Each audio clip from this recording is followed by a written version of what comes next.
30+ वाली ख़वातीन अपने एजिंग प्रोसेस को किस तरह से स्लो डाउन कर सकती हैं। आज की वीडियो 30+ वाली ख़वातीन के लिए बहुत ही इन्फॉर्मेटिव होने वाली है, क्योंकि कुछ हेल्थ केयर हैबिट्स आज की वीडियो में मैं शेयर करने वाली हूँ और इसके साथ साथ स्किन केयर हैबिट्स भी आपके साथ शेयर करूँगी कि जब हम ख़वातीन 30 की हो जाती हैं तो इसके बाद हमारी स्किन केयर में कौन से प्रोडक्ट्स होने बहुत ज़रूरी हैं। हमें सिर्फ करना ये है, जल्दी से वीडियो को लाइक कर लेना है, चैनल को सब्सक्राइब करके बेल नोटिफिकेशन को प्रेस कर लेना है ताकि इसी तरह के लेटेस्ट वीडियोस के नोटिफिकेशंस आपको मिलते रहें।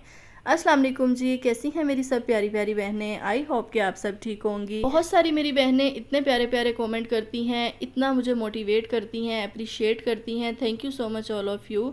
लेकिन जब मैं देखती हूँ कि उन मेरी बहनों ने अभी तक मुझे सब्सक्राइब नहीं किया हुआ, तो प्लीज़ जल्दी से चैनल को सब्सक्राइब कर जी। तो आज हम एजिंग प्रोसेस के बारे में बात कर रहे हैं। एंटी एजिंग हैबिट्स आपके साथ शेयर करने वाली हूँ, जिनमें स्किन केयर प्रोडक्ट बाद में आती हैं। सबसे पहले जो चीज़ आती है ना, वो आती है आपका इनर पीस। जब आप अंदर से सुकून में होते हैं, अंदर से खुश होते हैं, आपका ज़मीर, आपका दिल आपसे मुतमईन होता है ना, तो उस चीज़ की जो खुशी होती है ना, ऑटोमेटिक आपके फेस के ऊपर नज़र आती है। आपने एक चीज़ नोट की होगी कि औरतों का जो एजिंग प्रोसेस है ना, वो मर्दों की निस्बत थोड़ा फास्ट होता है। वो इसीलिए फास्ट होता है कि हम औरतों की कुछ आदतें ऐसी होती हैं कि हम छोटी छोटी बातों की बहुत ज़्यादा टेंशन लेती हैं और हर वक्त स्ट्रेस में रहती हैं। सबसे पहले तो आपने अपनी स्ट्रेस को मैनेज करने की कोशिश करनी है। दूसरे नंबर पे जो चीज़ आती है, आपने अपना ब्रेकफास्ट स्किप नहीं करना। आपने एक टाइम फिक्स कर लेना है अपने ब्रेकफास्ट का, लंच का और अपने डिनर का।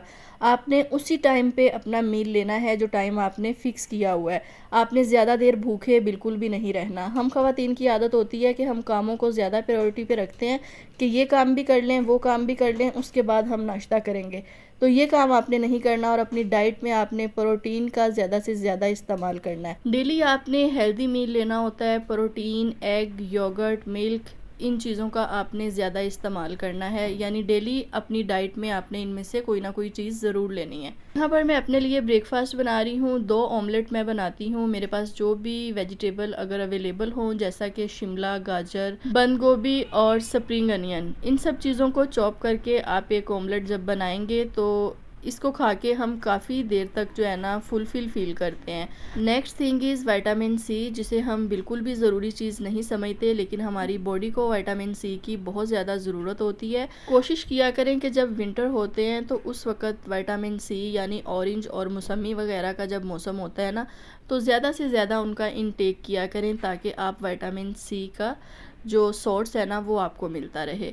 और जब इन चीज़ों का सीज़न नहीं होता तो उस वक़्त फिर हमारे पास यही सलूशन होता है कि हम ये विटामिन सी की जो टैबलेट होती हैं ना, इसे हम पानी में डाल के ले लेते हैं। जब हम कुछ देर रेगुलर विटामिन सी लेते रहते हैं ना, तो आप अपनी स्किन के ऊपर एक अलग ही ग्लो देखते हैं। ठीक है, ये हमारी स्किन को बहुत ज़्यादा फ्रेश और ग्लोई भी बनाता है। हमारी बॉडी के लिए तो अच्छा होता ही है, इसके साथ साथ हमारी स्किन के लिए भी इसके बहुत बेनिफिट्स हैं। 30 के बाद अगर आप हेल्थ इश्यूज से बचना चाहते हैं ना, तो इसके साथ साथ आपने रिफाइंड ऑयल से भी परहेज़ करने की कोशिश करनी है। कोशिश किया करें कि एक छोटा टीस्पून जो है ना, वो डेली आप देसी घी का ले लें, क्योंकि वो रिफाइंड ऑयल से बहुत बेहतर है। और मैं बाज़ार के घी की बिल्कुल भी बात नहीं कर रही, क्योंकि उसका कुछ आइडिया नहीं होता कि वो खालिस है भी या नहीं। ठीक है, मैं घर के बने हुए देसी घी की बात कर रही हूँ। इसके साथ साथ अगर आप शुगर को भी कट ऑफ कर देते हैं ना अपनी लाइफ में से, तो यकीन करें कि आप बहुत सारी हेल्थ इश्यूज़ और बहुत सारी प्रॉब्लम से आप बच जाते हैं। इसके साथ साथ आपने सोडा और कोल्ड ड्रिंक वगैरह से भी परहेज़ करना होता है, क्योंकि इनमें काफ़ी ज़्यादा क्वांटिटी में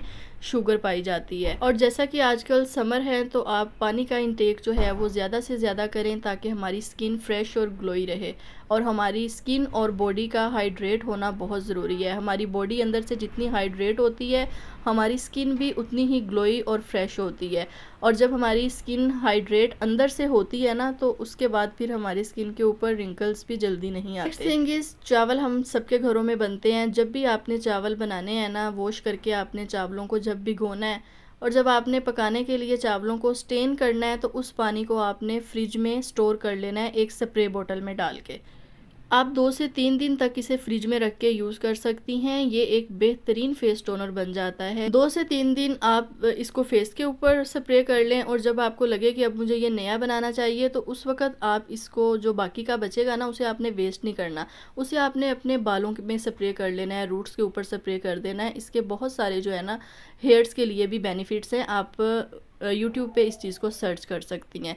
और नेक्स्ट थिंग आ जाती है जी मल्टीविटामिन। मैंने पहले भी एक वीडियो में बताया था कि अगर आप 30+ हैं तो फिर आपको आज से ही मल्टीविटामिन स्टार्ट कर देने चाहिए, लेकिन आपने अपनी डॉक्टर की रिकमेंडेशन पे लेने हैं, जो मल्टीविटामिन आपकी डॉक्टर आपको रिकमेंड करेंगी। तो अब बात करते हैं हम स्किन केयर प्रोडक्ट्स के बारे में। ठीक है, सबसे पहले फेस वॉश आ जाता है। अगर आपका ड्राई स्किन है या ऑयली स्किन है तो आप अपनी स्किन टाइप के अकॉर्डिंग ही फेस वॉश लेंगी। और ऑयली स्किन के लिए मुझे काफ़ी ज़्यादा क्वेश्चन आ रहे थे कि आप ही ऑयली स्किन है तो क्या लगाना चाहिए फेस के ऊपर। तो आप मड मास्क अपने फेस के ऊपर लगा सकती हैं। एक दिन छोड़ के एक दिन भी लगा सकती हैं और वीक में 2 बार भी लगा सकती हैं, 1 बार भी।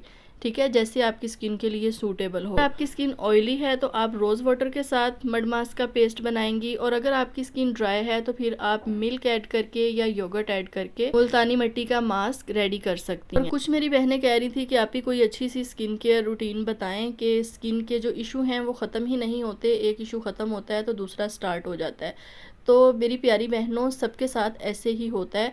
हमने अपनी स्किन को देख के चलना होता है, हमने अपनी स्किन के अकॉर्डिंग हर चीज़ जो है ना अपने फेस पे अप्लाई करनी होती है। कुछ लोगों की स्किन ऐसी होती है, कभी ऑयली हो रही होती है, कभी ड्राई हो रही होती है, कभी सेंसिटिव हो रही होती है।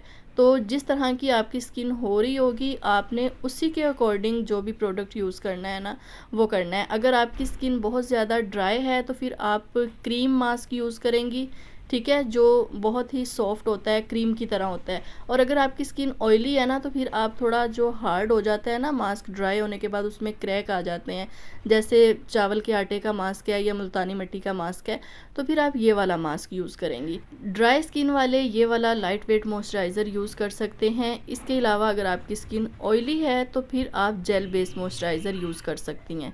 इसके साथ साथ बहुत सारी मेरी बहनें सनस्क्रीन यूज़ नहीं करती। सनस्क्रीन जो है वो बहुत ही एक मेन स्टेप होता है हमारी स्किन केयर का, जिसे सबको हर एज में जो है ना सनस्क्रीन यूज़ करना चाहिए। चाहे आप जितनी भी महंगी स्किन केयर कर लें, अगर आप सनस्क्रीन यूज़ नहीं करती तो आपको बिल्कुल भी अच्छे रिजल्ट नहीं मिलते, आप जो भी स्किन केयर प्रोडक्ट्स यूज़ कर रही हो। हमारे बहुत सारे स्किन इश्यूज सॉल्व हो जाते हैं जब हम सनस्क्रीन को अपनी स्किन केयर रूटीन में शामिल करते हैं। नेक्स्ट थिंग इज, एक अच्छा सा वैसलीन आपके पास होना चाहिए, क्योंकि आपने दिन में 2 से 3 बार अपने लिप्स को ज़रूर मॉइस्चराइज करना है। बहुत सारी मेरी बहनों के हाथों के ऊपर, फिंगर्स के ऊपर रिंकल्स आ जाती हैं। उसकी यही रीज़न होती है कि हम अपने हाथों को मॉइस्चराइज नहीं करती। हम अपने फेस की स्किन केयर तो कर लेती हैं, लेकिन हम अपने हाथों पैरों का बिल्कुल भी ध्यान नहीं रखती। मॉर्निंग और नाइट स्किन केयर जब भी आपने करनी है ना, साथ ही आपने अपने हाथों और पैरों को भी मॉइस्चराइज कर लेना है। हाथों और पैरों के लिए अगर आप अलग से मॉइस्चराइज़र नहीं बाय करना चाहती तो आप वैसलीन को भी यूज़ कर सकती हैं। और अगर आप हाथों और पैरों पे डेली कोई भी मॉइस्चराइज़र लगाती हैं फिर भी आपके हाथ ड्राई रहते हैं तो वीक में 1 बार डीपली मॉइस्चराइज अपने हाथों पैरों को किया करें। यानी सोने वक्त अपने हाथों को अच्छे से वैसलीन लगा लिया करें, पैरों को भी लगा लिया करें। अगर पॉसिबल हो तो हाथों और पैरों के ऊपर कोई ग्लव्स पहन लिया करें आधे घंटे या 1 घंटे के लिए। इससे आपके हाथ पैर डीपली जो है ना वो मॉइस्चराइज हो जाते हैं और बहुत ही सॉफ्ट हो जाते हैं। 30 के बाद जब हमें स्किन इश्यूज़ और हेल्थ इश्यूज़ फेस करना पड़ते हैं तो एक नॉर्मल सी बात है कि हमें हेयर फॉल को भी फेस करना पड़ता है। बहुत सारी मेरी बहनों को बहुत ज़्यादा हेयर फॉल हो रहा होता है, तो इसकी रीज़न ये होती है कि हम बहुत ज़्यादा केमिकल वाले शैम्पू यूज़ कर रहे होते हैं। तो कोशिश करें कि बहुत ही माइल्ड सा शैम्पू जो है ना वो आप यूज़ करें जो केमिकल फ्री हो। और अगर आप महंगे ऑयल, महंगे शैम्पू लगा के थक गई हैं लेकिन आपका हेयर फॉल कंट्रोल नहीं हो रहा, तो आप वापस जो हैं एक सिंपल सा ऑयल, मस्टर्ड ऑयल जिसे सरसों का तेल कहते हैं। बहुत बार ऐसा होता है कि तेज़ केमिकल वाले शैम्पू और ऑयल यूज़ करके ना हमारा हेयर फॉल जो है वो कंट्रोल में नहीं आता। तो जब हम कोई नॉर्मल चीज़ या बिल्कुल जो नेचुरल चीज़ होती है उसको यूज़ करते हैं ना तो हमारा हेयर फॉल जो है ठीक हो जाता है। Last and most important thing आ जाती है जो हमारी ओवरऑल हेल्थ के लिए बहुत ही ज़रूरी है, जिसमें नट्स आ जाते हैं और जिसमें सीड्स आ जाते हैं और इसके साथ साथ फ्रूट्स हैं। ठीक है, इन तीनों चीज़ों को आपने अपनी डाइट में ज़रूर ऐड करना है। अब जो मेरी बहनें ये कहेंगी ना कि आप ही ड्राई फ्रूट्स इतने महंगे हैं, हम अफोर्ड नहीं कर सकती, तो उनके लिए मैंने साथ में सीड्स शेयर कर दिए हैं। ठीक है, सीड्स के भी बहुत सारे बेनिफिट्स हैं, मैंने डिटेल वीडियो इसके ऊपर बनाई है, अगर आपने नहीं देखी तो आप उसे ज़रूर वॉच कीजिएगा। ठीक है, इतने सारे ऑप्शन, इतनी सारी चीज़ें आपके साथ एक वीडियो में, एक शॉर्ट वीडियो में शेयर करने का मकसद सिर्फ यही होता है कि किसी ना किसी चीज़ को आप ज़रूर यूज़ करें, कुछ ना कुछ अपनी हैबिट्स में चेंज लेकर आएँ और अपनी जो ओवरऑल हेल्थ है उसको इम्प्रूव करने की कोशिश करें। इसके साथ साथ 30 के बाद बहुत ज़रूरी होता है कि एक एंटी एजिंग सीरम या एंटी एजिंग क्रीम आप अपनी नाइट स्किन केयर में ज़रूर ऐड करें। अगर तो आप 20 प्लस हैं तो आप विटामिन सी सीरम यूज़ कर सकती हैं, मॉर्निंग में भी और इवनिंग में भी। और अगर आप 30 प्लस हैं ना, जब आप 30 प्लस हो जाते हैं तो फिर आपको रेटिनल सीरम की या रेटिनल क्रीम की ज़रूरत होती है, जो हमारे एजिंग प्रोसेस को कंट्रोल करती है और स्लो डाउन करती है। ये मेरे पास रेटिनल सीरम है, मैं इसे यूज़ करती हूँ। इसका जो स्टिकर है ना वो रिमूव हो गया ऊपर से, क्योंकि वो बहुत ही लाइट सा था।